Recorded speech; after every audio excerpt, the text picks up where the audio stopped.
कहानी मोनिका की जुबानी। मैं अपने कैब में बैठे बॉस्टन की सड़कों को देख रही थी। खिड़की से धूप आ रही थी जिससे मैं अपनी आंखें बंद कर ली और अपने फेवरेट बैंड का गाना सुनने लगी। मैं काफ़ी एक्साइटेड थी क्योंकि मैं अपने कॉलेज शुरू करने वाली हूँ और अपने बड़े भाई के साथ रहने से अच्छा क्या हो सकता है। मुझे पता है कुछ लोग सोचेंगे कि यह बात बड़ी अजीब है, अगर मैं अपने बड़े भाई के साथ रहूंगी तो मुझे आज़ादी कैसे मिल पाएगी। पर वह कॉलेज के तीसरे साल में है और मैं पहले साल में, और अभी सही समय है कि मैं दुनिया का अनुभव लूं। और सच बात यह है कि मैं अपने भाई के साथ मस्ती करने वाली हूँ, ना कि उसकी शिकायत करूंगी।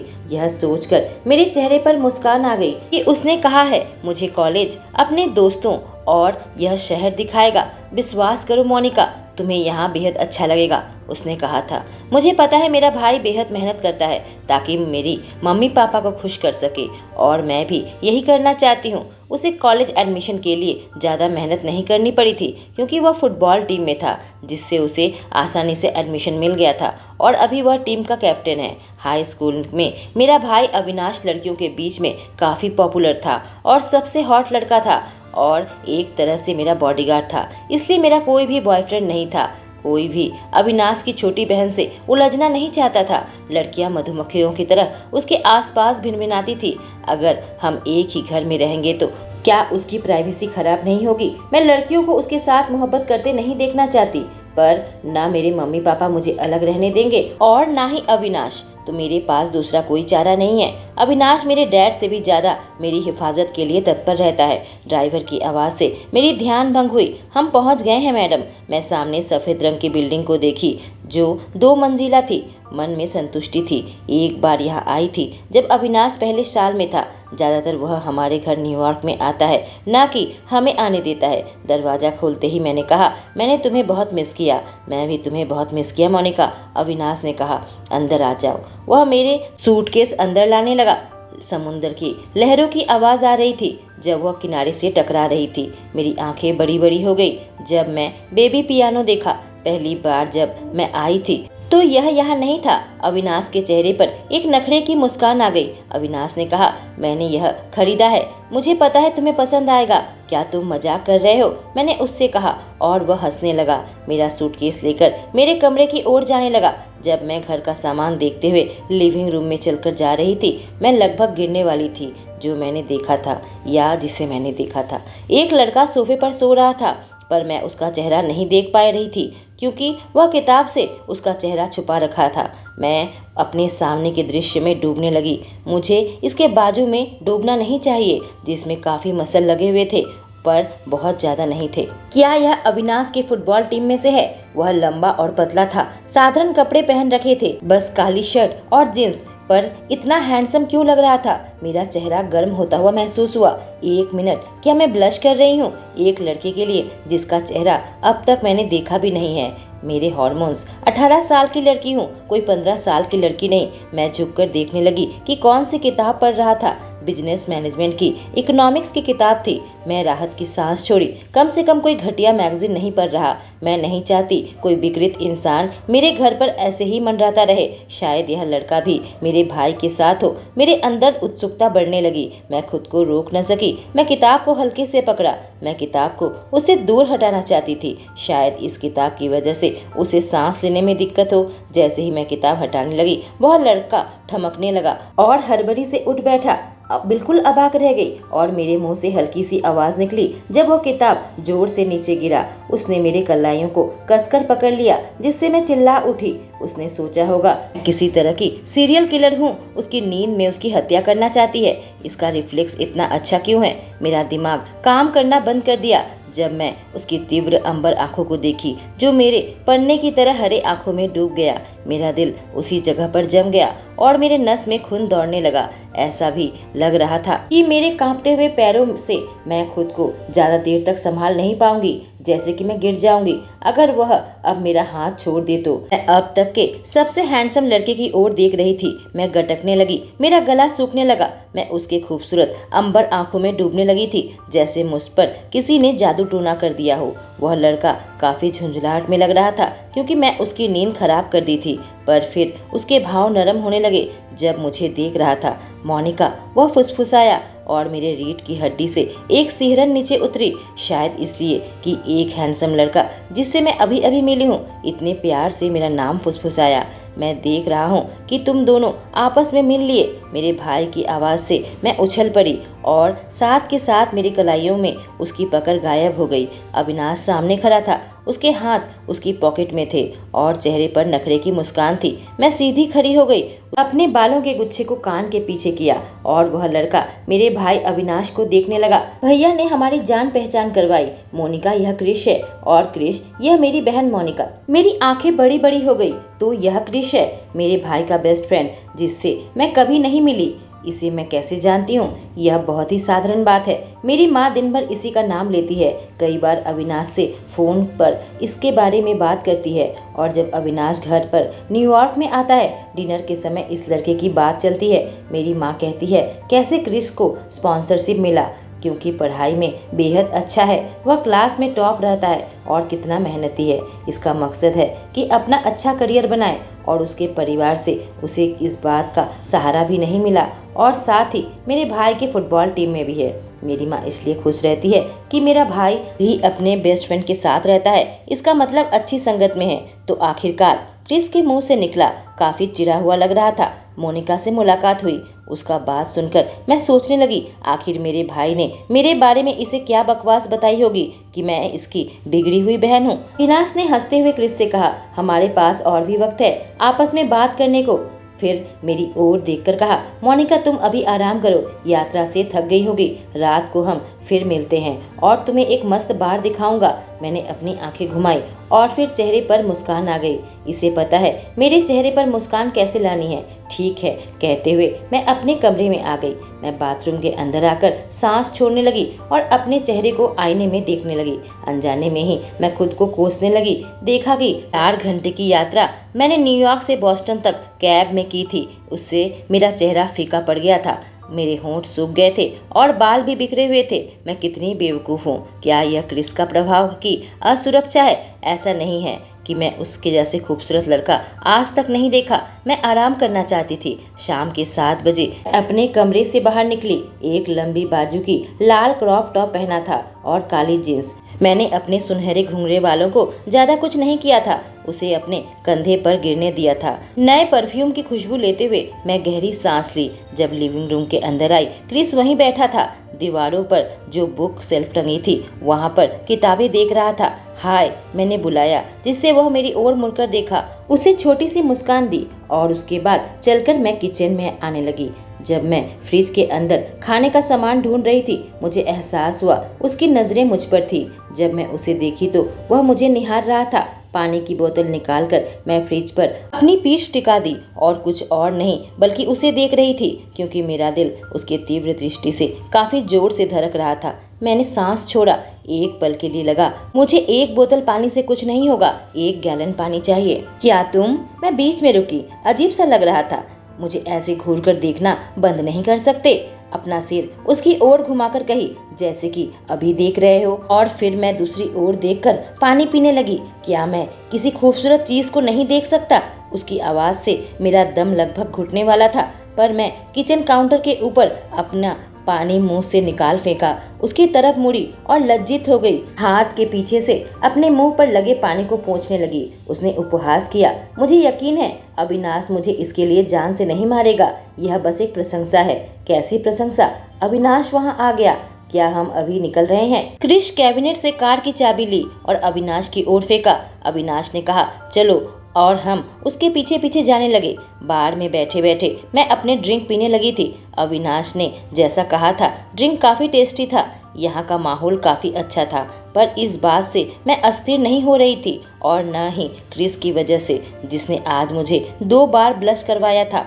मैंने देखा बार में ज़्यादातर कस्टमर कॉलेज के स्टूडेंट थे, बिल्कुल हमारी तरह, और वह सब लोग हमारी ओर देख रहे थे। सब लोग हमारी ओर ऐसे क्यों देख रहे हैं? मैं फुसफुसाई। अविनाश के पास बैठी थी जो अपने टकीला शॉट्स ले रहा था। यह लोग ज़्यादातर ऐसे हमारी ओर नहीं घूरते हैं, वह देखते हैं, पर इतनी देर तक नहीं। यह तुम्हारी वजह से है मोनिका। क्या? मैं बेवकूफ़ों की तरह पूछी। यह लोग तुम्हें देख रहे हैं, उसने कहा। पर क्यों? मैंने उससे पूछा। कम ऑन मोनिका, पहले भी बहुत सारे लड़के थे जो तुम्हारी ओर देखते थे जब तुम हाई स्कूल में थी। अविनाश ने अपना तर्क रखा। मैंने कहा हाँ, इससे पहले कि तुम उन लोगों को भगा देते। अविनाश हंसने लगा। कहा हाँ, मैं खुद को रोक नहीं सकता था, पर इस बार अलग है। कुछ लड़कियां भी मुझे देख रही थी क्योंकि मैं दो हैंडसम लड़कों के बीच में बैठी हुई थी। यह लोग सोच रही होंगी कि यह लड़की कौन है। अविनाश, एक मादक आवाज मेरे कानों में आई।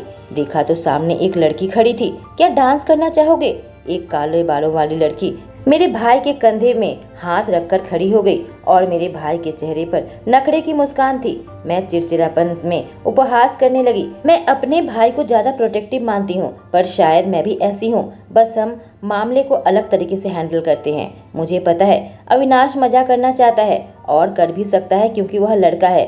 अभी भी उसे डेट करने के लिए कोई सीरियस नहीं मिली है। मुझे पता है वह मुझे बताएगा जब उसे मिलेगी। एलेक्सा, मैं ही क्यों? यहाँ मैं अकेला सिंगल लड़का नहीं हूँ, अविनाश ने उस लड़की से कहा। उसकी आवाज़ में न्योता था, ना कि इनकार था। लड़की क्रिश की ओर देखकर नखरे की मुस्कान दी। सबको पता है क्रिश उपलब्ध नहीं है, शादीशुदा मर्द से भी ज़्यादा। अब यह मेरे लिए नई बात थी। क्रिस सिंगल है, फिर भी लड़कियों के प्रति ठंडा है। बिना इंतजार किए अविनाश एलेक्सा का हाथ पकड़कर डांस फ्लोर में चला गया, जहां बैंड गाना बजा रही थी, जिससे और भी लोग डांस फ्लोर पर चले गए। वाह क्या बात है! इससे मैं क्रिस के साथ अकेली रह गई थी। जब मैं अपना सिर उसकी ओर घुमाई, उसे काफी उत्साह के साथ मुझे घूरते हुए पाया। मेरा झुंझलाहट से भरा चेहरा कोई अच्छी चीज़ है देखने को। मैं जल्दी से बार टेंडर की ओर देखने लगी। मुझे अभी दूसरी ड्रिंक चाहिए। शिट! तो तुम क्या सोचती हो? मुस्कुराता हुआ मुझसे पूछा। किस बारे में? मैंने पूछा। उसने कहा इस जगह के बारे में। मैं चारों तरफ देखते हुए सांस छोड़ी कहा, काफी भीड़ भाड़ है। मेरे पास शब्द नहीं थे इस बात की व्याख्या करने को कि यह जगह शहर की सबसे चहल पहल वाली जगह थी। दोबारा से कुछ लड़कियों का ग्रुप मुझे देखने लगी। मैं कोई पाप कर रही हूँ क्या? मुझे बेहद गर्मी लग रही थी जब सब कोई मुझे घूर रहे थे। मैं अपने हाथ से खुद को पंखा करते हुए कही। क्रिश उन लड़कियों की तरफ अपना सर घुमाया, जिससे वो लड़कियां अपना सर दूसरी ओर घुमा लिया। फिर वह मुझे देखा और उसके चेहरे पर एक नखरे की मुस्कान लाकर कहा, घबराओ मत, मैं उनमें से किसी को डेट नहीं कर रहा। मुझे विश्वास नहीं हो रहा कि तुम जैसा लड़का सिंगल होगा, मैंने बका। मुझे पता है ऐसा सोचना किसी लड़की के लिए काफ़ी घटिया लाइन है, पर मैं सच में ऐसा सोचती हूँ। लड़कियाँ लाइन में खड़ी हो जाएगी क्रिश की गर्लफ्रेंड बनने के लिए, पर मैं नहीं। मैं जरा भी उत्साहित नहीं हूँ कि अपने भाई के बेस्ट फ्रेंड के साथ डेट करूँ। किस तरह का लड़का? उसने मनोरंजन के साथ पूछा। मैंने अपनी आंखें घुमाई और हंसने लगी। मुझे लगता है तुम भी मेरे भाई जैसे ही हो। अविनाश किसी लड़की के साथ कमिटमेंट में नहीं रह सकता। मुझे लगता है क्रिस भी ऐसा ही होगा। वह मुस्कुराया, कहा नहीं, मैं अलग हूँ। मैं कुछ लड़कियों से कमिटमेंट किया था, जैसे कि मेरे दिमाग की सोच को पढ़ लिया। काफ़ी चालाक लड़का है। मैं हंसते हुए अपना सिर हिलाई, कहा मुझे लगता है हमें इस बारे में बात नहीं करनी चाहिए। नए लड़के के साथ बात करते समय ऐसी बातें करना ठीक नहीं।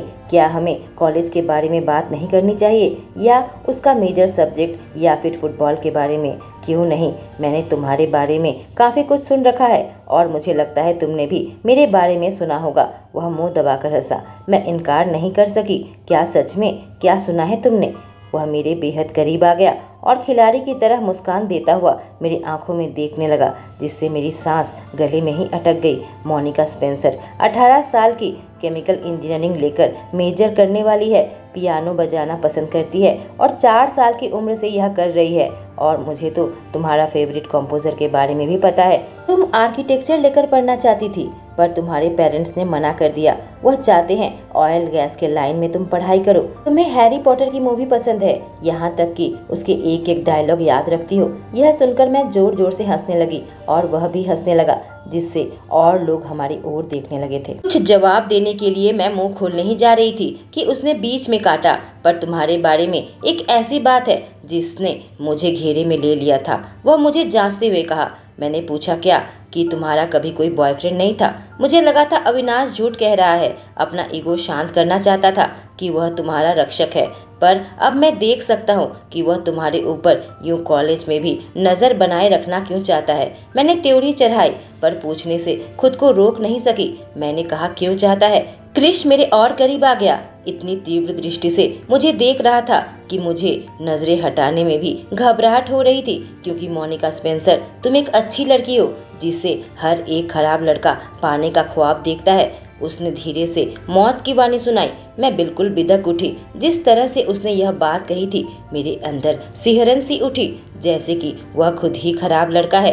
एक लड़का अपना व्यक्तित्व इतना जल्दी कैसे बदल सकता है? कभी मुझे हंसाता है और कभी मेरे रीढ़ की हड्डी में सिहरन उठने लगती है। मैं उपहास करने का नाटक की, कहा, तुम कितने निश्चित तौर से कैसे कह सकते हो कि मैं अच्छी लड़की हूँ? मैंने उसे चुनौती दी, पर खुद को कम आंकने लगी। जिस तरह से एक किताब की तरह उसने मुझे पढ़ा, मैं अबाक रह गई जब उसने मुझे एक खूबसूरत मुस्कान दी और मेरे गालों को हल्का सा रगड़ा।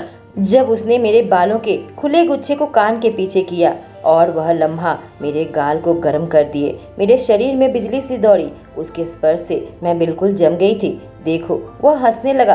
तुम ब्लश कर रही हो, वह भी चौथी बार। विश्वास नहीं होता, मेरे गाल और गर्म होने लगे थे। वह बेहद ही शर्मनाक है। क्या तुमने शराब पी रखी है मोनिका? अविनाश की आवाज़ आई और हम दोनों के बीच में आकर बैठ गया। ईश्वर का धन्यवाद, इसने मेरी जिंदगी बचाई। पी रखी है? मेरी आवाज़ गूंजी। इसने नहीं पी है, क्रिश मनोरंजन के साथ कहा, पर तुम्हारे गाल इतने लाल है। अविनाश मुझे पढ़ रहा था। क्या तुम श्योर हो कि तुम ठीक हो? एकदम श्योर। अपना ड्रिंक पीते हुए मैंने कहा, यहाँ काफ़ी गर्मी है। और मैं झूठ नहीं कह रही थी, यहाँ सच में गर्मी है। क्रिस बहुत हॉट है।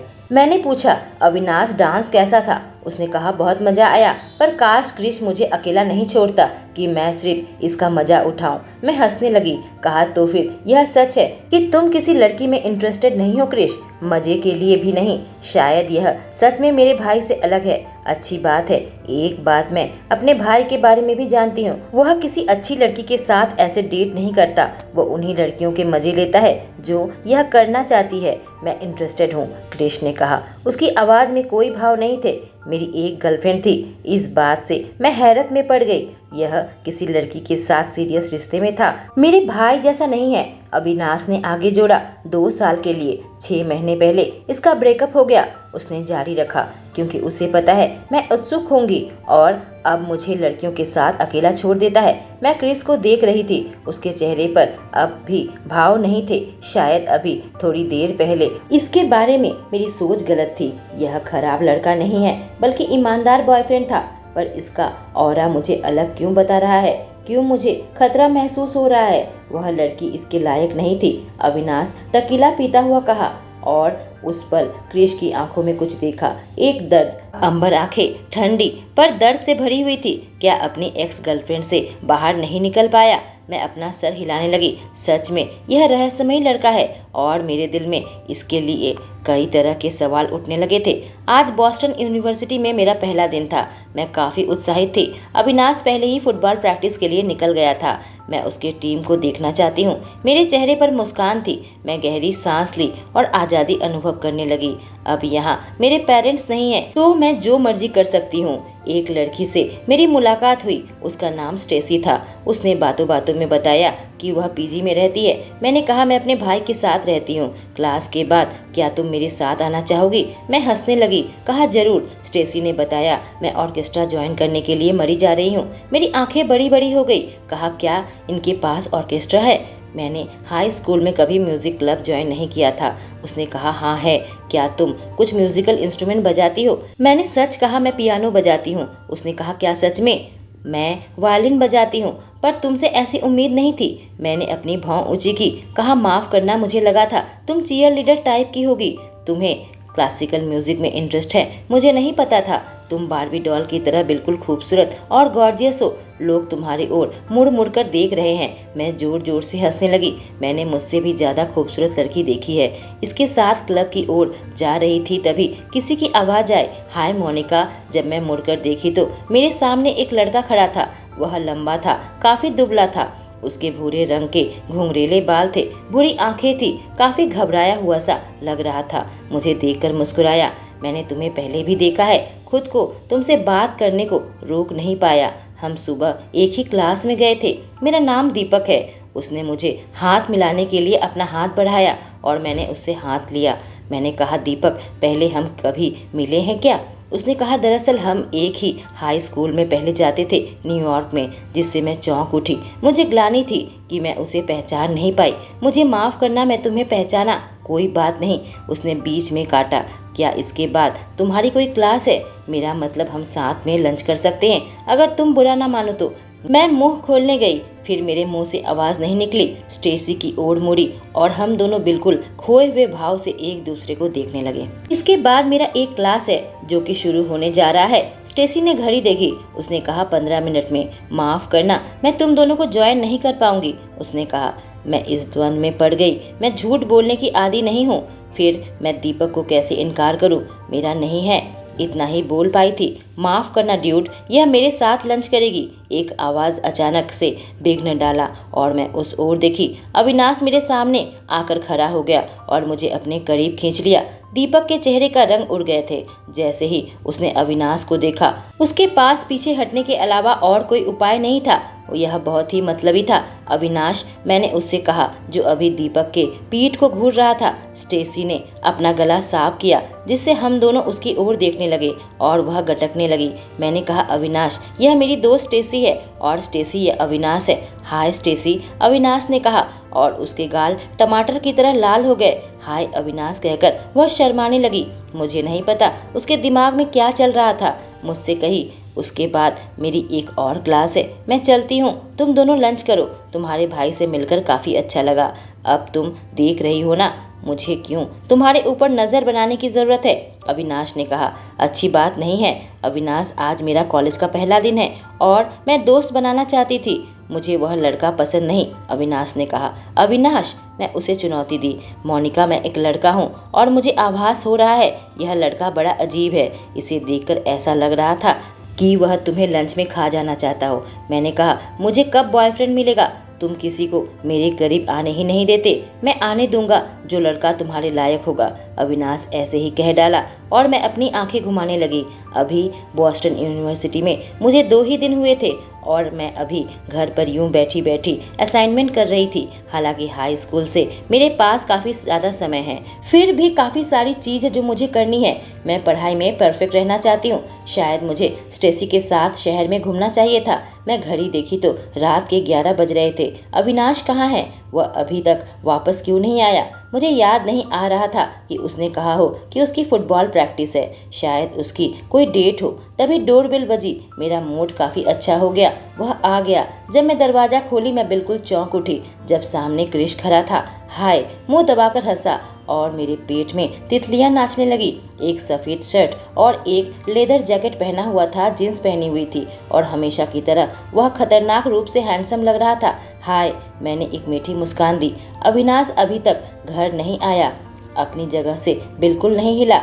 मैंने ध्यान दिया कि वह मुझे घूर कर देख रहा था इससे पहले कि उसने नजरें हटा ली। कसम से वह घबराया हुआ सा लगा। यह क्या हो रहा है? क्रिस कॉपर अपनी ठंडी दृष्टि खो रहा है। मैं हैरत में थी कि आखिर ऐसा क्यों है। जब मैंने और गौर फरमाया मैं खुद को कोसने लगी। मैं एक पतली सी टॉप पहनी थी और एक बहुत ही छोटी सी शॉर्ट पहनी हुई थी। मुझे अपने पहनावे के प्रति ज़्यादा ध्यान देना होगा और ढंग के कपड़े पहनने होंगे क्योंकि मेरे भाई का दोस्त अब इस घर में आता जाता रहेगा। जब मैं मुड़ी क्रिश मेरे पीछे आने लगा। दरवाजा बंद कर दिया। घर जैसे ही समझो, मैंने उससे कहा। वह सोफे में बैठ गया। मैं भी सामने बैठकर अपने कागजों को ठीक करने लगी। मैंने कहा, होमवर्क? वह मुंह दबाकर हंसा। कहा, मैं भी इसी वजह से आया हूँ। मैं और अविनाश ने प्रोजेक्ट के बारे में डिस्कस करना चाहते हैं। मैं अपनी भौं ऊंची की। कहा, वह लड़का कहाँ है? मुझे लगता था वह तुम्हारे साथ होगा। इससे पहले कि वह कोई जवाब दे पाता उसका फ़ोन बजा। उसने झुंझुलाहट के साथ कहा, ठीक है, और फिर खड़ा हो गया। क्या हुआ? मैंने पूछा। तुम जा रहे हो? मैं उसे लाने जा रहा हूँ। उसने पी रखी है। वह दरवाजे की ओर जाने लगा।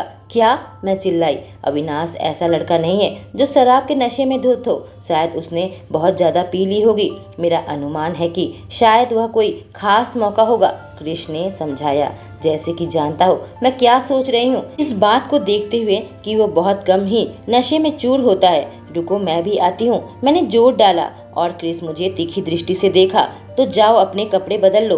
दोबारा से मैं अपने आप को देखने लगी। मैं फुटबॉल के लड़कों के सामने ऐसे नहीं दिखना चाहूँगी। मैं जल्दी से ऊपर जाकर अपनी जीन्स पैंट पहन लिया और उसके बाद इसी टॉप में बाहर आ गई। देखा क्रिस बाहर मेरा इंतजार कर रहा था। कुछ सेकंड के लिए मुझे देखा पर फिर झुंझलाहट में था। वह अपनी कार की ओर जाने लगा और मैं उसके पीछे पीछे दौड़ने लगी। रुककर अपना काला जैकेट निकालकर मेरी ओर फेंका। जल्दी से मैंने अपने बाजुओं को और अपने आप को जैकेट से ढक लिया और उसकी उष्मा को महसूस करने लगी। जिस तरह से उसने दर्शाया कि वह मेरी कितनी फिक्र करता है, भले ही काफी निष्ठुर तरीके से हो, मैं गदगद हो गई। क्लब में आकर हम अविनाश स्पेंसर को ढूंढने लगे। देखा वह फुटबॉल के लड़के और लड़कियों के साथ घिरा हुआ था। वह लोग हंस रहे थे और किसी चीज को सेलिब्रेट कर रहे थे और यहाँ मैं अपने भाई के फिक्र में मरी जा रही थी। मुझे अब गुस्सा आने लगा। अविनाश की आंखें बड़ी बड़ी हो गई जब उसने मुझे देखा और क्रिस उसके पास जाने लगा, हंसने लगा और मैं 100% निश्चित थी कि वह होशो हवास में नहीं था। देखो कौन मुझे यहाँ लेने आया है, वह अपने फुटबॉल के लड़के से कहने लगा। क्रिस बुलडोजर और जिस लड़के से कहा वह चिढ़कर अपनी आंखें घुमाने लगा और दूसरे लड़के हंसने लगे और मेरी बहन अविनाश ने उगला और सबकी हंसी साथ के साथ बंद हो गई। जब नई सूचना को सब हजम करने लगे, मैंने अपने हाथों को मोड़कर अपने सीने के पास रख लिया। कहा अविनाश। अविनाश अपने फुटबॉल के लड़कों की ओर देखकर कहा, अपनी आंखें नीचे करो। मोनिका, क्या बात है? हिचकी लेता हुआ कहा। क्रिश सामने आकर अविनाश को पकड़ा। कहा चलो दोस्त। अविनाश ने कहा रुको, मैं अभी सेलिब्रेशन के बीच में हूँ। पर क्रिश ने उसकी बात नहीं सुनी और कैप्टन को खींचकर लाने लगा और किसी ने कुछ नहीं कहा। मैं क्रिस के पीछे पीछे आने लगी। जब लगभग दरवाजे के पास पहुंची, मैं उन लोगों को कहते सुना, thank you Chris. Parking lot में आकर मैंने कहा, तुम दोनों एक दूसरे के पीठ बनते हो। क्रिस जवाब नहीं दिया, हल्का सा उपहास किया और फिर कार में बैठ गया। अविनाश को पिछली वाली सीट पर बैठने के बाद मैं सामने वाली सीट पर क्रिस के साथ बैठने जा रही थी कि अविनाश ने मेरा हाथ पकड़ लिया। तुम एक बीमार इंसान को इस तरीके से पीछे छोड़ना नहीं चाहोगी, मेरे मुंह से आवाज निकली जब उसने मुझे खींचकर अपने पास बैठा लिया। तुम बीमार नहीं हो, नशे में हो, मैं फुफकारी। मैं अवाक थी कि आखिर किस चीज की सेलिब्रेशन थी, अभी हो या बाद में, मुझे यह जरूर बताएगा।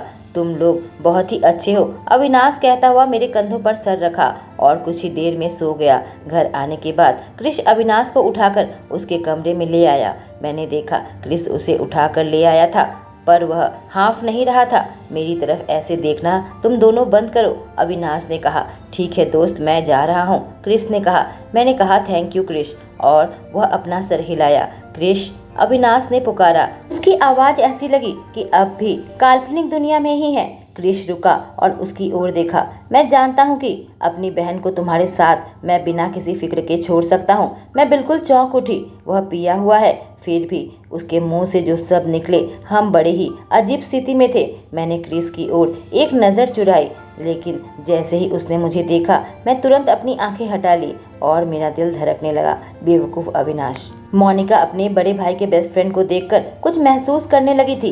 एक तरफ उसके जज्बात थे पर दूसरी ओर उसे लगा कि वह बैड बॉय है। क्रिश पढ़ने में बहुत अच्छा था, फुटबॉल टीम में था और मोनिका के भाई जैसा हॉट था। क्या सच में वह हर लड़की का सपना है या कोई दुस्वप्न? जानने के लिए मेरे साथ कहानी में बने रहें। दोस्तों, कहानी पसंद आए तो एक लाइक जरूर करें। Thank you.